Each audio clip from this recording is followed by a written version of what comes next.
PDIP belum juga mengumumkan jagoan yang akan diusung di pemilihan Gubernur Jakarta.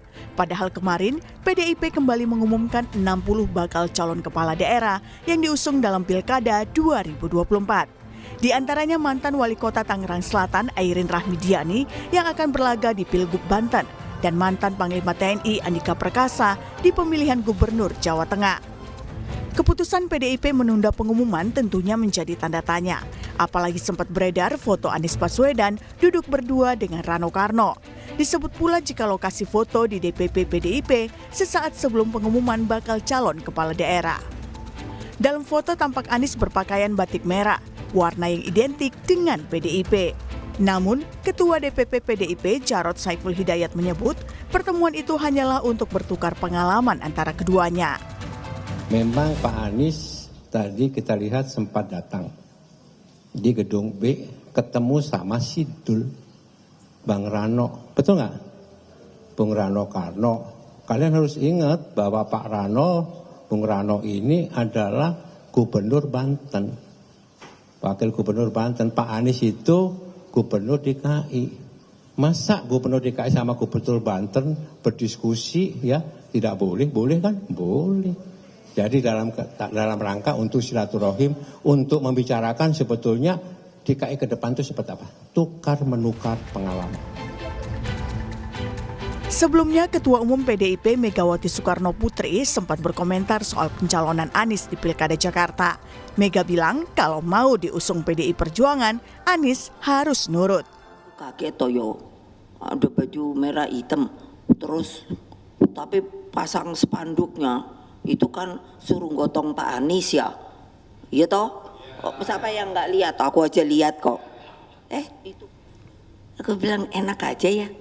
Ngapain gue suruh dukung Pak Anies? Dia bener nih. Kalau mau PDI, kalau mau PDI jangan kayak gitu dong ya. Ya tinggal mau nggak nurut ya. Lihat dong. Soal pencalonan dirinya di Pilkada, Anies memang mengaku tengah menunggu keputusan Ketua Umum PDIP Megawati Soekarno Putri. Menyangkut Pilkada tentu kita obrolkan, tapi kita semua menunggu apa yang menjadi keputusan. Jadi tadi sama sekali kita tidak menyinggung tentang keputusan, langkah, dan lain-lain, karena semuanya ada di DPP partai. Di luar kewenangan kita. Tapi kita ini bukan pertemuan pertama. Kita sering diskusi, sering ngobrol bertahun-tahun ke belakang. Jadi sama Pak Amin ini bukan karena urusan pilkada aja, udah panjang. Cuman kali ini ngobrolnya di kantor DPD PDI Perjuangan Jakarta. Hari ini KPU mulai membuka pendaftaran bakal calon kepala daerah. Pendaftaran gubernur dan wakil gubernur akan digelar hingga 29 Agustus mendatang. Lalu, siapa yang akan diusung PDIP di Pilkada Jakarta? Tim Liputan Kompas TV.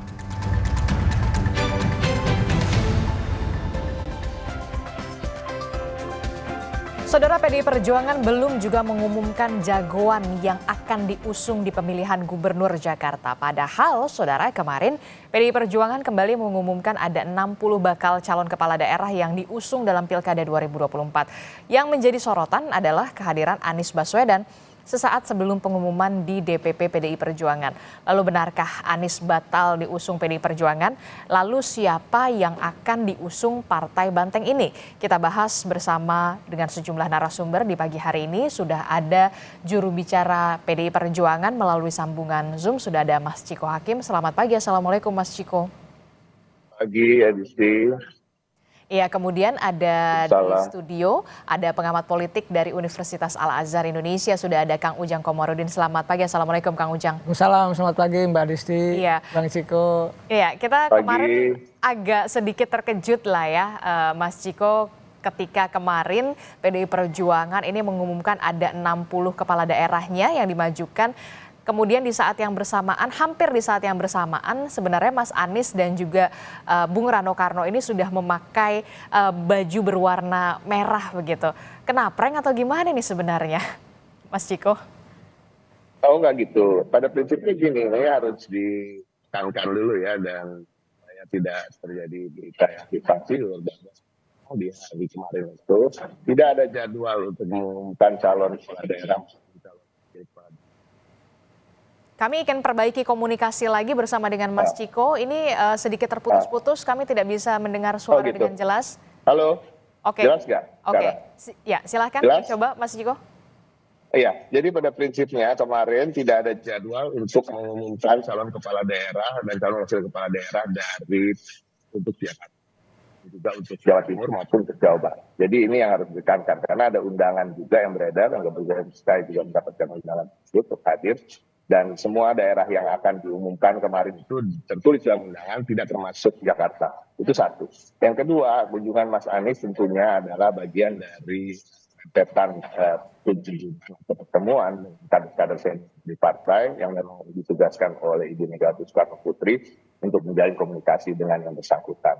Dan sampai hari ini juga kata-kata dalam tanda kutip batal itu seharusnya tidak digunakan karena memang belum ada keputusan kan. Kalau sudah ada keputusan kemudian tidak jadi baru itu batal.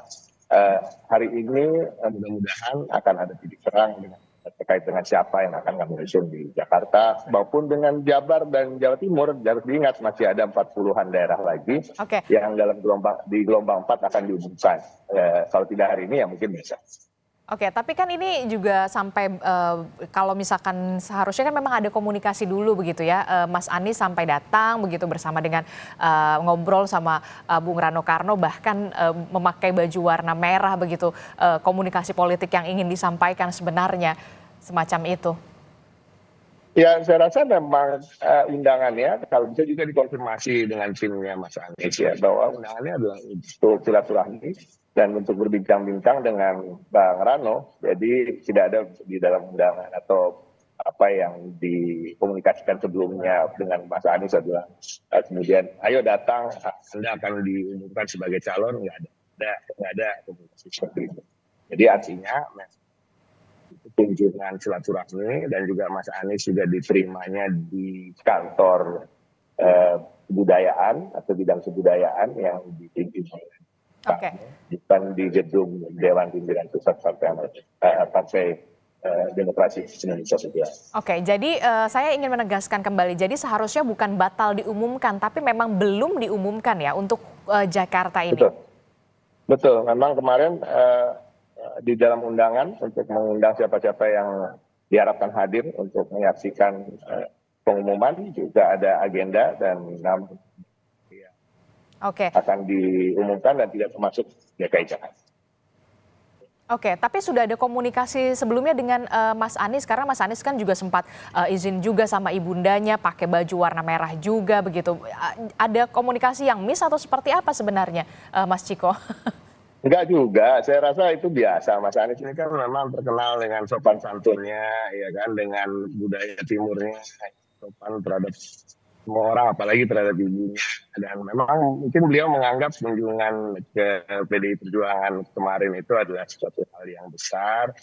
Artinya juga semakin mendekati Tapi kemudian ada juga setelah kejadian ini, Mas Ciko, ada juga kemudian mencuat nama Pramono dan juga bersanding dengan Rano Karno begitu. Nah, ini sebenarnya ada apa jadinya ini? Dinamikanya di internal PDIP. Nama Mas Pram ini kan sebenarnya sudah pernah disebut-sebut juga oleh Pak Hasto. Kalau kita tarik garis ke belakang ya, kita juga kita cari di internet, Pak Hasto pernah menyebut nama Mas Pram kan dari kita untuk maju. Oke, Mas Ciko, sayang sekali suara Anda terputus-putus. Nanti kita coba perbaiki kembali untuk audionya melalui sambungan Zoom dengan Mas Ciko. Tapi saya beralih dulu ke Kang Ujang begitu ya, Mas Ciko ya. Kang Ujang, ini kalau melihat kemarin begitu ya, ada 60 kepala daerah yang diumumkan. Kemudian Mas Anies juga bertemu dengan Bung Rano Karno memakai baju berwarna merah gitu ya, yang merupakan warna identik dengan PDI Perjuangan. Jadi sebenarnya ada apa ini? Ya, ada dua kemungkinan. Pertama mungkin mundur ya, kalau dalam perspektif Bang Ciko belum kok gitu kan, bisa mundur, atau istilahnya kan kalau Bang Ciko mengatakan batal, tidak batal, orang belum gitu ya, kalau saya katakan tidak jadi gitu. Kenapa di saat hari yang sama kemarin saya baca gitu di satu media, Pak Oli Dondo Kambe, Bendahara Umum PDIP mengatakan tidak jadi Anies katanya, kita jadinya mengusung Pramono Anung dan Rano Karno. Itu suatu pernyataan yang sangat jelas bagi saya, bagi publik, karena itu sudah katakanlah diumumkan di media massa begitu. Oleh karena itu saya melihat ya saya meyakini gitu ya, walaupun memang hari ini dinamikanya begitu cepat gitu ya, saya meyakini bisa jadi gitu ya, memang tidak jadi Pak Anies gitu. Bisa jadi mungkin ada sesuatu kompromi yang tidak ketemu antara Pak Anies dengan PDIP. Misalkan, apa sih sebenarnya yang jadi berat kemudian PDI Perjuangan untuk mengumumkan begitu pasangan Anies Baswedan dan juga Rano Karno, bahkan kemudian mencuat nama Pramono Anung dan juga Rano Karno sekarang yang mencuat justru? Ya, saya sering mengatakan ke teman-teman media termasuk di Kompas TV juga bahwa sejatinya yang paling penting prinsipil ya di PDIP itu Ibu Megawati mengutamakan, memprioritaskan kadernya sendiri. Oleh karena itu tidak aneh, tidak heran misalkan kalau Anies agak tergeser lalu muncullah nama Pramono Anung. Walaupun kita tahu bahwa belum uji elektabilitas ya Pak Pram karena baru muncul ya di Jakarta. Oleh karena itu saya meyakini faktor utama adalah mengutamakan kader itu karena sudah berdarah-darah, sudah mati-matian berjuang di partai. Yang kedua saya melihat mungkin juga ada bahwa selama ini Anies tidak pernah berjuang juga di PDIP, bahkan cenderung menjadi lawan di 2017 termasuk di Pilpres 2024 yang lalu. Nah yang ketiga bisa jadi ada kompromi-kompromi yang tidak ketemu juga, ada tarik-menarik kepentingan ya, power interplay. Misalkan ya biasanya yang saya tahu gitu ya, ketika partai politik itu mengusung kandidat, maka ya harus menjadi anggota dari partai itu. Yang setahu saya seperti itu. Apakah Anies mau atau tidak saya tidak tahu. Ya tentu komprominya belakang layar saya tidak tahu. Yang jelas kemarin sudah duduk bersama, kelihatannya akan diumumkan, tetapi saya katakan saya menganalisisnya tidak jadi karena ada pernyataannya Pak Oli Dondo Kambe begitu, sangat jelas, sangat clear. Begitu. Oke, gimana Mas Ciko? Jadi clear sekali Pak Oli Dondo Kambe mengatakan tidak jadinya pasangan Pramono dan Rano Karno. Ada sebenarnya untuk pasangan Anies Rano Karno ini ada kompromi politik yang tidak menemui titik temu. Benarkah demikian, Mas Ciko? Saya nggak berani ya mendahului keputusan Ibu Megawati Soekarno Putri gitu ya. Mungkin Bang Oli kan bisa saya punya pertimbangan dalam tanda kutip sendiri. Tapi saya meyakini bahwa belum ada keputusan resmi, keputusan definitif terkait dengan siapa yang akan diusung. Nah, kita tunggu saja. Tapi tadi Mang Ujang juga sudah menyampaikan pertimbangan dari kami. Itu suatu hal yang wajar. Kita punya pengalaman mengusung kader baru atau non kader kemudian kita kaderkan dan kemudian sekarang keluarga kita sudah jadikan tempat untuk berlabuh dan memenangkan berbagai pertarungan elektoral, kemudian kita ditinggalkan karena kita punya pengalaman itu. Jadi adalah suatu hal yang biasa kalau kita berhati-hati untuk kali ini dan seterusnya mengusung non kader. Nah ini harap dimaklumi karena memang banyak sekali yang menjadi pertimbangan terkait satu ideologis tentunya. Yang kedua ini ada partai kader yang memang siap kader-kadernya untuk maju dalam kontestasi apapun. Oke, jadi maksud Anda ingin mengatakan ketika Anies Baswedan belum dimerahkan begitu ya,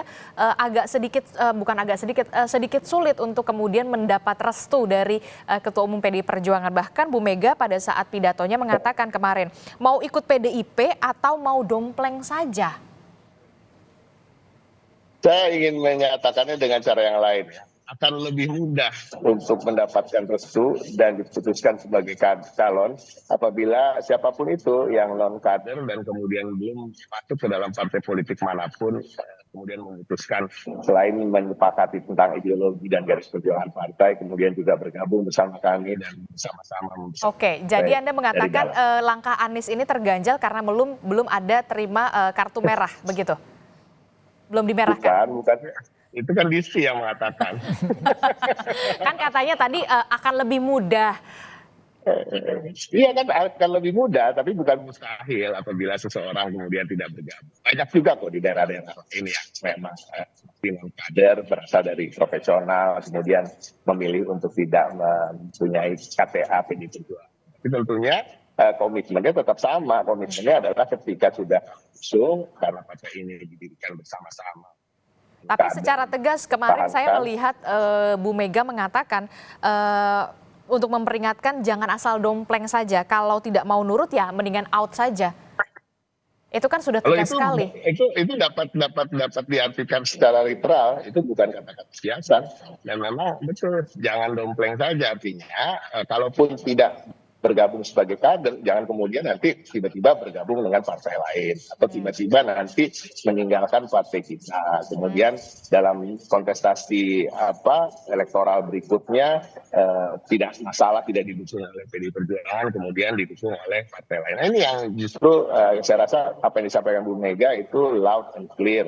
Tidak ada yang dibalik-balik, itu nggak ada. Tapi kan itu tidak bisa serta-merta diartikan harus ber-KTA, tetapi harus berkomitmen sudah pasti dan harus loyal juga. Oke, baik. Jadi pasti lebih mudah lah ya langkahnya kalau misalkan sosok Anies Baswedan sepertinya sudah dimerahkan dalam tanda kutip begitu ya. Kang Ujang, Anda melihat memang benarkah langkah Anies ini terganjal untuk diumumkan kemarin karena memang belum statusnya resmi untuk menjadi seorang kader dari PDI Perjuangan? Jangan dijawab dulu, tetaplah bersama kami usai jeda di Sapa Indonesia Pagi. Salah satu wilayah strategis yang kemudian juga menjadi center of attention selain Jakarta adalah Jawa Tengah pastinya ya, yang kemudian juga diperebutkan nanti antara Ahmad Lutfi dan juga Tash Yassin dan juga beberapa nantinya ya kan dari PDI Perjuangan juga sudah ada gitu nama Andika Perkasa ya kan. Oke, kita kembali ke dialog kita di pagi hari ini. Kang Ujang tadi Mas Ciko mengatakan akan lebih mudah langkahnya direstui oleh Bu Mega ketika sudah memang menjadi kader PDI Perjuangan. Apakah ini menjadi salah satu alasan kenapa kok tampaknya berat sekali ya ini untuk nama Anies dan Rano Karno ini untuk diumumkan kemarin? Ya bisa jadi ya, kalau dalam istilah saya gitu, usul fikih ya ada ikhtiyat, kehati-hatian gitu. Kita tahu bahwa yang bukan kader ini mohon maaf bisa juga membalelo, yang kader saja bisa membalelo apalagi yang bukan. Jangan jadi nggak mau sudah diantisipasi jangan ada pengkhianatan untuk kedua kali. Tadi tidak mau didomplengi gitu ya, lalu juga harus nurut gitu kan, lalu juga tadi harus merah dulu. Itu menurut saya poin-poin prinsipil ya, karena arah kebijakan kader itu harus selaras dengan arah kebijakan partai dimanapun. Oleh karena itu saya melihat kehati-hatian ini dijaga betul. Bagaimana kemarin gitu PDIP di Pilpres sangat kewalahan gitu mengurus kadernya sendiri. Ya katakanlah mohon maaf tanda petik Pak Jokowi gitu. Nah ini kan pengalaman-pengalaman yang tentu sangat baik bagi PDIP tidak mau terjadi di kemudian hari. Nah antisipasinya tentu berlapis-lapis ini dalam konteks mengusung kandidat. Apalagi katakanlah Anies yang dulu kita tahu PDIP sangat keras mengkritisi Anies ketika jadi gubernur, ketika di pilkada termasuk ketika di pilpres. Oleh karena itu seandainya ketemu pun dalam konteks tadi, seandainya mengikuti ideologi Soekarnois lah katakanlah, lalu juga peduli wong cilik, punya kartu anggota, tapi ini semua kan tadi basisnya saya melihat semua keputusannya ada Ibu Mega. Pertimbangan apapun itu semua tentu ujungnya pangkalnya di Ibu Megawati. Siapa yang tahu hatinya Ibu Megawati kita tidak tahu. Bang Ciko pun saya yakin tidak tahu. Tadi tidak mau mendahului dan lain sebagainya. Saya yakin pertimbangannya harus matang karena ini adalah sangat strategis. Dan tadi pertimbangan kalkulasi apapun pasti akan dihitung. Sekecil mungkin keuntungan kerugian itu akan dihitung betul oleh PDIP. Termasuk juga ya itu tadi jangan sampai antisipasi yang dilakukan oleh PDI Perjuangan jangan sampai terulang dua kali begitu ya. Ya karena gini Mbak Adisti, sangat merepotkan ya punya kader lalu keluar rumah membakar rumah ya istilahnya Bang Andreas itu. Nah, oleh karena itu antisipasi yang dilakukan PDIP sudah tepat, sudah betul. Kalau pengusung Anies juga silahkan, tidak dilarang. Tidak pun juga silahkan, itu adalah hak otoritas dari PDIP untuk mengusung siapapun yang dianggap layak, baik dari kader maupun pihak yang dikaderkan begitu. Nah, biasanya kalau tokoh luar, figur luar, itu biasanya dimerahkan atau dikaderkan. Kalau partai lain ya tadi ya dikuningkan, dibirukan dan lain sebagainya. Itu pola umum saja dilakukan oleh semua partai politik, termasuk ketika Anies dulu ingin diusung oleh PKS kan menyodorkan kartu anggota PKS juga. Oleh karena itu tidak aneh juga kalau PDIP menginginkan ya Anies merah dulu begitu kira-kira agar darahnya sama lah. Jangan ada darah merah dan darah-darah yang lain campur aduk.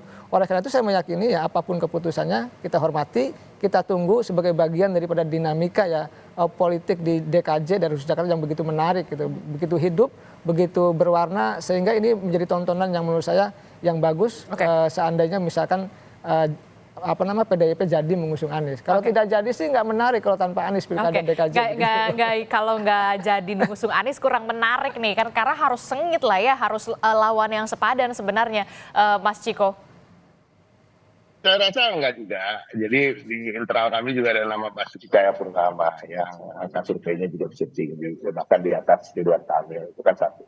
Tapi kalaupun bukan Pak Ahok misalnya, ada Bang Karno, mungkin warga Jakarta belum begitu tahu bahwa beliau akan maju. Tapi kalau terkait dengan tahu siapa Rano Karno, saya rasa 80-an% sudah tidak perlu diingatkan siapa Sidul, ya kan? Atau kalau ada yang generasi saya atau lebih tua dari saya, ada Gita Cinta dari SMA dan lain-lain.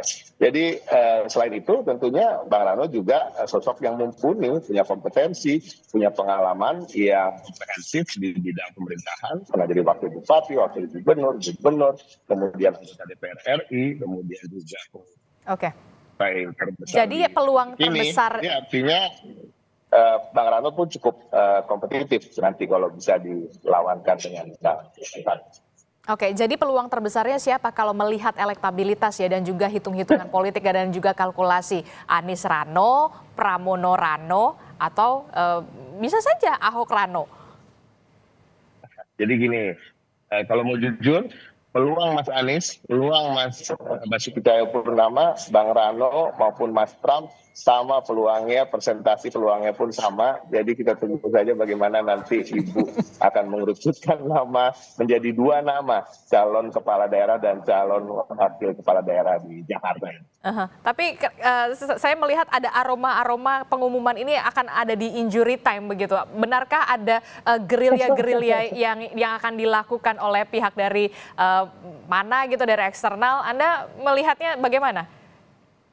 Saya mendengar ada selentingan bahwa akan dilakukan intervensi dari pihak-pihak yang berada dalam kekuasaan yang tidak menginginkan tentunya ada kompetisi yang fair atau kompetisi yang adil di Pilkada Jakarta ini, karena mungkin kita juga harus terbuka aja bahwa ada deal dengan Ridwan Kamil yang harus meninggalkan Jawa Barat, di mana dia bisa melenggang untuk memenangkan dengan mudah.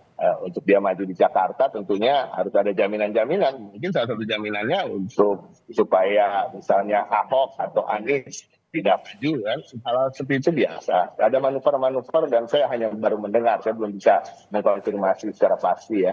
Tapi itu suatu hal yang sangat pantas dilakukan karena memang kita tahu ada kebiasaan-kebiasaan seperti itu selama ini dari pihak-pihak tertentu. Oke, itu tadi soal bagaimana. Nah, kalau misalkan soliditas internal PDIP sendiri, bagaimana untuk bisa nggak sih menerima sosok nama Anies Baswedan? Karena kan kita tahu pada pilkada sebelumnya itu kan sempat bagaikan minyak dan juga air begitu, berseberangan begitu, Mas Ciko. Kalau soliditas internal sendiri?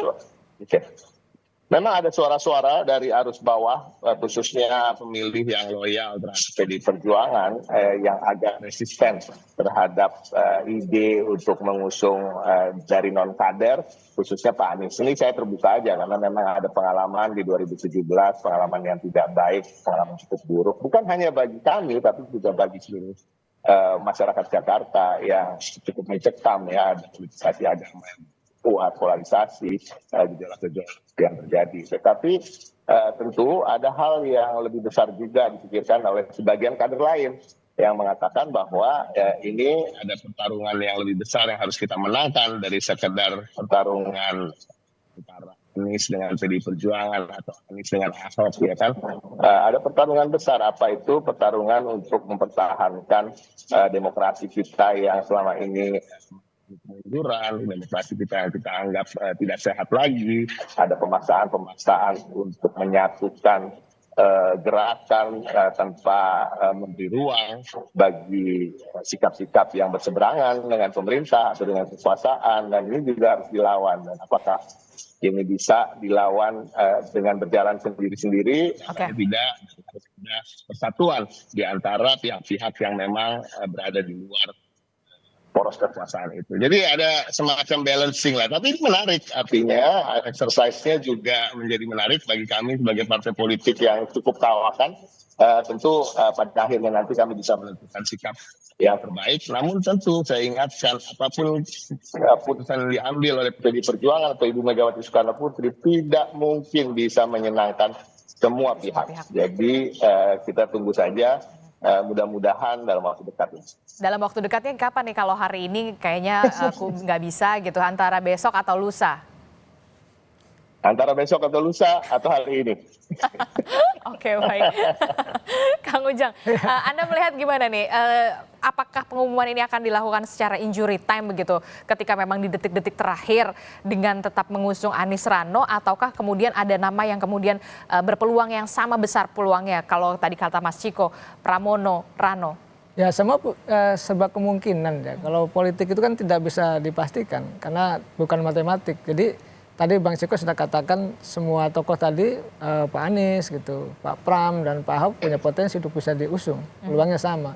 Ya saya meyakini tadi kita tidak tahu ya apa yang ada di hati Ibu Megawati, itu rumusnya adalah keputusan dari Ibu Megawati itu. Kader-kader hanya menjalankan arah kebijakan dari Ibu Megawati. Saya meyakini memang bisa jadi detik terakhir, tapi entah siapa gitu yang akan diusung oleh Ibu Megawati ini yang teka-tekinya agak sulit kita baca. Lebih besar mana peluangnya, Anies atau Pramono? Ya kalau menurut analisa Anda? Kalau ya gini, kalau misalkan Anies ya tentu elektabilitas tinggi. Kalau Pak Pram harus berjuang untuk menaikkan elektabilitas. Ya tentu ada positif dan negatif kalau mengusung keduanya. Tetapi apapun itu ya kalau misalkan ingin menang gitu ya usung Anies. Saya tidak mendukung siapapun, tapi kalau memang nanti ingin berjuang keras ya usung Pak Pram gitu. Semuanya punya kalkulasi yang matang dalam konteks untuk mengusung dua nama itu. Oleh karena itu saya meyakini ya apakah... Tapi kalau dengan waktu yang sekarang sedikit sekali, apakah bisa mendongkrak untuk elektabilitas? Kalau misalkan Anies kan sudah jelas gini kan, itu udah ada nih bekalnya begitu, popularitasnya, elektabilitasnya. Ya di situ perlu kompromi-kompromi yang matang antara PDIP dengan Anies, seandainya Anies diusung. Ya tidak pun saya meyakini PDIP partai yang tangguh ya, yang kuat. Ya dalam konteksnya walaupun memang ingin menang ya Pak Pram mungkin bisa jadi didorong walaupun dengan tadi ya harus berjuang menaikkan elektabilitas. Beda dengan Anies, kalau Anies tinggal bersatu saja antara PDIP dengan Anies bisa didorong karena elektabilitasnya sudah cukup karena dia incumbent. Oleh karena itu saya meyakini ya saya tidak bisa menganalisa siapa yang lebih utama, lebih prioritas dari Ibu Megawati karena semuanya ada di kantong Ibu Megawati. Sulit kita untuk menerka-nerka Mbak, karena analisa saya pasti akan subjektif mengatakan misalkan Pak Anies, Pak Pram, karena jadi pernyataan di media kan simpang siur juga. Petinggi PDIP mengatakan tadi Pak Oli tidak jadi Anies, ya yang lain ada nama mencuat nama Pramono. Tapi ya, kemudian ada juga yang tadi Mas Ciko mengatakan memang ada gerilya-gerilya yang memang dilakukan begitu. Ya karena saya meyakini, saya dengar juga ya ada beberapa kenyataan yang katanya ada tekanan, ada misalnya tekanan undang-undang MD3 yang akan bahkan katanya perpunya juga ada di meja presiden atau ditekan seperti apa, atau saya dengar-dengar juga akan dicari-cari kasusnya juga dan lain sebagainya, kan menjadi persoalan dalam konteks menegakkan demokrasi yang sehat. Ya oleh karena itu saya melihat entah apa yang terjadi gitu, yang jelas ya kita tunggu saja keputusan PDIP, siapapun yang diusung nanti pasti adalah keputusan yang terbaik bagi PDIP dan bagi daerah khusus Jakarta, begitu. Oke, jadi memang yang agak sulit begitu ya, karena ya yang pasti yang tahu cuma hanya Bu Mega dan Tuhan yang tahu begitu ya siapa yang akan dipilih nantinya. Bang Ciko juga nggak tahu kan. Termasuk soal resisten dari internal PDI Perjuangan sendiri bagaimana terhadap Anies? Pasti kan ada, nggak semuanya satu suara dong. Ya pasti ada resistensi karena memang dianggap dulu ada menjadi tanda petik ya lawan politik. Tetapi kan dunia politik ini kan cair kita ini. Ya ada yang partai yang berbasis pada ideologis, tapi dalam konteks dan skala tertentu kalau kepentingannya sama ya maka akan bersatu juga. Walaupun ya dalam konteks politik ada minyak dan air, tapi saya meyakini ya kalau sama kepentingannya misalkan ya sama-sama ingin melawan Jokowi gitu, sama-sama kecewa dengan Jokowi atau Anies antitesa Jokowi ya ketemu juga kepentingannya. Dan biasanya kalau kepentingannya ketemu ya akan bersama. Kalau tidak ya akan menjadi lawan. Itulah sebenarnya dinamika politik umum kita di Indonesia yang basisnya adalah ada yang basis ideologis, ada yang basis kompromistis dan berbasis pragmatisme.